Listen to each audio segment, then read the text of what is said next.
हिमाद्री की जीत के बाद दूसरी बार बंधा जीत का सेहरा, भाजपाइयों ने मनाया जश्न। आपको बता दें कि चुनाव परिणाम घोषित होने के बाद हिमाद्री सिंह की जीत के बाद दूसरी बार बंधा जीत का सेहरा, भाजपाइयों ने जश्न मनाया। साथ ही संसदीय क्षेत्र की भाजपा प्रत्याशी हिमाद्री सिंह ने 3,57,340 विजय घोषित की गई है। उन्होंने अपने प्रतिद्वंदी कांग्रेस प्रत्याशी पुंदेलाल सिंह मार्को को 3,96,510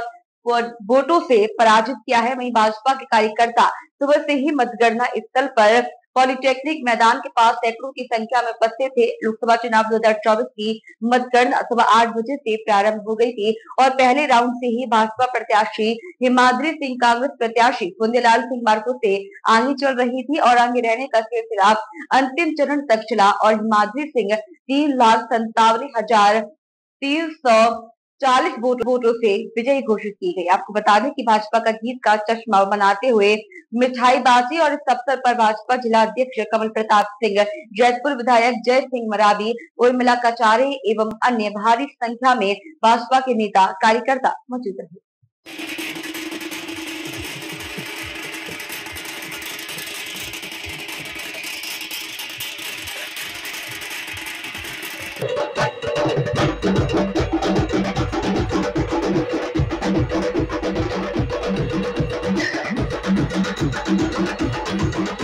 मैडम, आज शुरुआती नतीजे जो आए हैं उनमें आपकी जीत दिख रही है।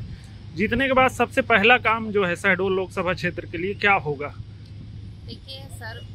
सबसे पहले तो मैं अपने पार्टी के शीर्ष नेतृत्व को जी और मेरे इस लोकसभा क्षेत्र के सभी जनता जनार्दन को मैं बहुत बहुत धन्यवाद देती हूँ। साथ ही मेरे भारतीय जनता पार्टी के सभी कार्यकर्ताओं को भी बहुत बहुत धन्यवाद देती हूँ कि आप सब लोगों के विश्वास और भरोसे के कारण ही आज ये जो हम शुरुआती रुझान में हमारी जो भारतीय जनता पार्टी को जो बढ़त मिली है, इसका श्रेय पूरे भारतीय जनता पार्टी के कार्यकर्ताओं को और इस क्षेत्र की जनता जनार्दन को जाता है। और जैसा कि आपने कहा कि इस क्षेत्र के विकास के लिए मैं कल भी समर्पित थी, आज भी समर्पित हूँ और आने वाले समय में भी मेरा ये प्रयास रहेगा कि शहडोल संसदीय क्षेत्र के सर्वांगीण विकास के लिए मैं हमेशा प्रयास करती रहूँ। कृषि या फिर उद्यानिकी क्षेत्र में या फिर रोजगार के क्षेत्र में निश्चित रूप से हर क्षेत्र में हमारा ये प्रयास रहेगा कि यहाँ पे आने वाले समय में हर तरह की हम सुविधा, चाहे वो कृषि के क्षेत्र में हो, शिक्षा के क्षेत्र में हो, स्वास्थ्य के क्षेत्र में हो, ये मेरी प्राथमिकता रहेगी। पुष्पराजगढ़ क्षेत्र में मैम रोजगार की बहुत समस्या है, पलायन होता है, उस क्षेत्र के लिए क्या सोच रखती हैं आप? निश्चित रूप से अभी ये चुनाव का आज परिणाम आ रहा है और आने वाले समय में जिस तरह से जो विगत 10 सालों में जो हमारी सरकार ने पूरे देश में जिस तरह से कार्य किया है, हर क्षेत्र में हर वर्ग के लोगों के लिए, आने वाले समय में भी इस देश के लिए, हमारे इस क्षेत्र के लिए मेरा ये प्रयास रहेगा कि हम काम करें और जो हमारे किसान भाई हैं, जो हमारे शिक्षा के क्षेत्र से जुड़े हुए जो हमारे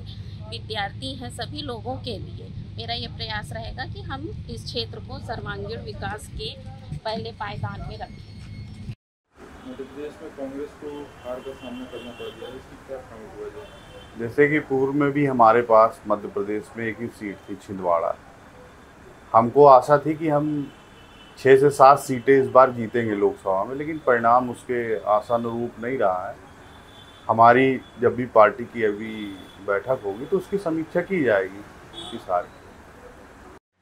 शहडोल सांसदीय सीट सहित मध्य प्रदेश में भाजपा को बहुत प्रचंड मिली, इसका क्या प्रमुख है? प्रदेश में भारतीय जनता पार्टी को जो प्रचंड बहुमत मिला है, जिसमें 29 में से 29 सीटें भारतीय जनता पार्टी के पक्ष में गई है, इसका प्रमुख कारण है कि प्रधानमंत्री श्री नरेंद्र मोदी जी की जनहितकारी योजनाएं तथा पूर्व मुख्यमंत्री श्री शिवराज सिंह चौहान के द्वारा जो योजनाएं, लाडली बहना एवं अन्य योजनाएं जो लागू की गई थी, उसका परिणाम था